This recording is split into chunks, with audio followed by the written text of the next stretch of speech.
La loi de sécurité globale est une loi elle-même globale, et elle est mauvaise dans tous ses aspects, et pas seulement ceux de la possibilité ou non de filmer les policiers.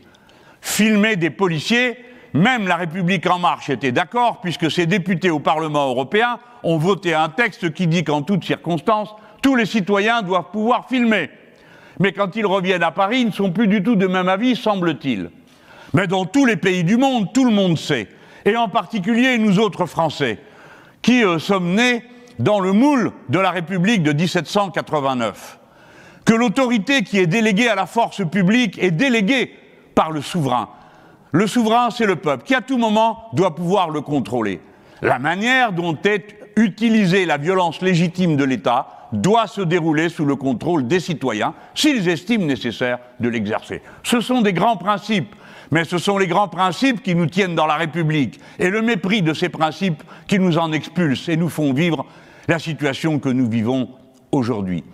Cela veut dire, très concrètement, qu'on doit pouvoir filmer librement, et que, si vous laissez passer la première marche de votre déchéance, en acceptant qu'on vous prive d'un droit fondamental parce qu'on vous dit « mais comme vous n'avez rien à craindre, vous n'avez aucune raison de filmer ». Eh bien si, nous avons à craindre de tout pouvoir quel qu'il soit, y compris le jour où c'est nous qui l'exercerons, il faudra qu'il soit placé sous le contrôle permanent du peuple. Parce que c'est la règle républicaine. Mais il faut que vous vous rendiez compte que dans cette loi, on augmente d'une manière disproportionnée le recours à l'usage des drones qui peuvent surveiller des populations entières et faire de la reconnaissance faciale. Que les caméras piétons des policiers seront connectées avec les drones et avec les autres instruments de surveillance, tels que les caméras dans la rue, celles qui sont dans les parkings souterrains et même celles qui sont dans les halls d'immeubles. C'est-à-dire que nous aurons une interconnexion généralisée de tous les moyens de suivi et de contrôle sans aucune autorisation judiciaire préalable. C'est tout à fait inadmissible, car bien sûr, on peut, pour les besoins d'une enquête, avoir besoin de consulter la réserve d'image de ceci, la réserve d'image de cela. Mais c'est le juge qui le décide et qui en donne l'autorisation à la police judiciaire, qui, elle, connaît son métier, connaît ses limites et connaît ses droits. Par conséquent, c'est toute la loi qui doit être retirée, parce qu'elle est le symbole d'un objectif de contrôle généralisé de la population avec lequel nous sommes en désaccord complet. Et ça suffit maintenant. Le pouvoir en place a instauré une sorte de grand fichier sanitaire avec, bien sûr, les meilleures intentions du monde.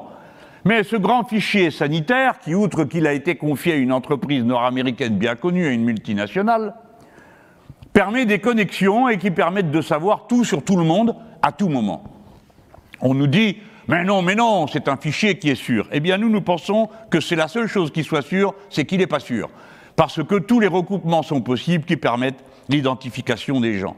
Au demeurant, il y avait déjà un autre fichier qui s'appelle GendNote. C'est les gendarmes qui l'établissent. Et dedans, il y a toutes sortes d'informations sur vos préférences politiques et même les autres, et ainsi de suite. Ça suffit. Ce n'est pas comme ça qu'on garantit la paix et la sécurité.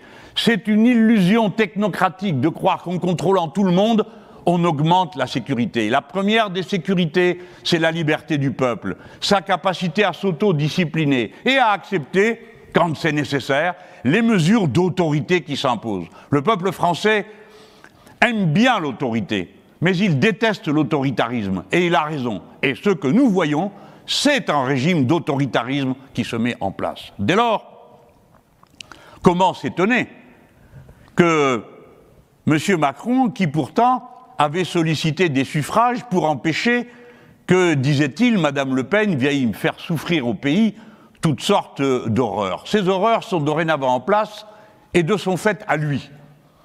Et il ne faut pas s'étonner que Mme Le Pen ait voté, ainsi que tous les membres de l'extrême droite, la loi sécurité globale, comme la majorité de la République En Marche. Et la main dans la main, après que Mme Le Pen ait félicité M. Darmanin pour ses bonnes initiatives, après que Madame Marion Maréchal Le Pen ait félicité le ministre de l'Éducation nationale, qui, lui, de son côté, veut contrôler les études que font les sociologues, parce qu'il estime que certaines constituent une ligne politique dangereuse. On n'a jamais vu un tel manifeste d'obscurantisme dans notre pays depuis je ne sais combien de siècles.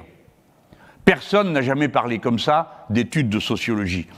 On retrouve, vous savez, cette mentalité pourrie qui était celle de Manuel Valls quand il disait « comprendre et expliquer, c'est déjà excuser ». Ces gens sont des brutes et pensent que l'intelligence est toujours de trop. Et on sait comment ce genre de tentation termine.